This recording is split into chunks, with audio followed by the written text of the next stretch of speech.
Hello everybody and welcome to this basic tutorial. This is going to go along with some of the other tutorials I'll be releasing. This is a basic one to set up Unity and your Android devices for development.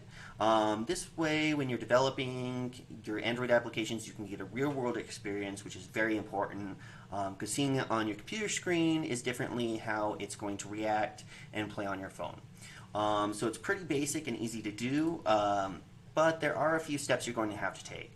So first of all, you're going to need to open up your Android device, go to the Google Play Store, and type in Unity Remote. The newest version is 5, so it'll take just a few moments to install. When it actually opens up, you're going to see this basic screen here. So there's not much to it. And that's really all you need to do on your phone side, except you will need to enable your debugging. And so if you don't know how to do this, I'll put some basic instructions with the video. There's also a lot of other videos, so I'm not going to go too much into that. Really, it's just going into your settings, enabling debugging mode. So I'll give you a few steps on that. But what you're going to need to do beyond that is you're going to need to install the Android SDK. Now there's two options you have here. You can do it directly through using Android Studio, so downloading Android Studio, and this will install the SDKs with their software. This is one method you can go, but also with the new Unity, you have Unity Hub. And so you can install the needed packages through Unity Hub, which is pretty nice. Kind of glad they included that feature. As you'll see when you go to Edit and Preferences, you have two warnings here, but you don't have the SDK and the NDK tool yet. And let's just open Android Hub. So this is what I have currently, which I do have Android support, but I need to add the modules in. You may or may not have done this when you installed your Unity with the new Unity Hub. So what I'm going to do is just show you how to do that. So you can click the little button symbol here and go to Add Modules. As you can see, again, I have the Android support, but we need to go ahead and click the SDK and the NDK tools. I would recommend this over Android Studio because of the fact that you're going to be installing less and having to set less paths for Unity specifically. If you're going to do some Android development on the side, or you do Android development currently, you probably already have those tools already on your computer. So you just need to point them out, and I'll show you where to do that. So you can just press Next and get that installed.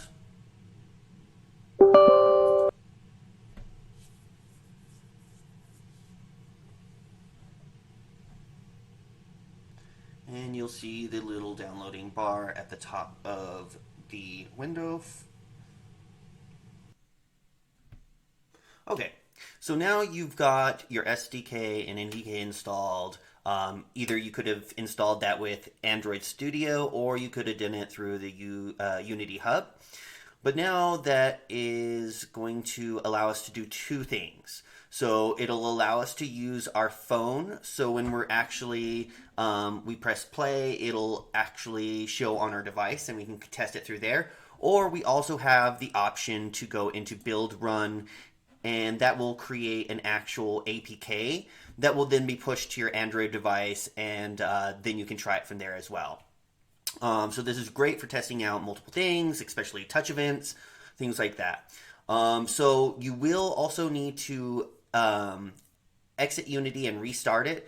Now, also, if you're going to use this when you're running your project and you want that to run on your phone instead of just on your computer, what you'll need to do is plug your computer in using your USB-C or whatever USB you have to your Android device, and then you'll need to start up Unity. Also, I want you to remember that you will also need to go into your project settings and go into editor and make sure you use any Android device, or if your Android's listed there. Again, also when you're doing your build settings, do make sure that your scene is loaded in. Otherwise, you'll just get a blank screen, and this was something that happened to me originally. However, just make sure those are set and make sure your Android is your primary platform, and you'll be able to, again, build to your Android device directly using the APK, or run it on here and then it'll run on your phone device. Also, when you want to do that, you'll need to make sure that the Unity Remote 5 is loaded on your Android device. And so that concludes this tutorial. In future tutorials, we're going through the full process of building basic games and then going into everything from development to producing it to the Android store. So I hope to see you back. Thank you for watching this basic tutorial. If you have any questions, please ask below, and have a great day.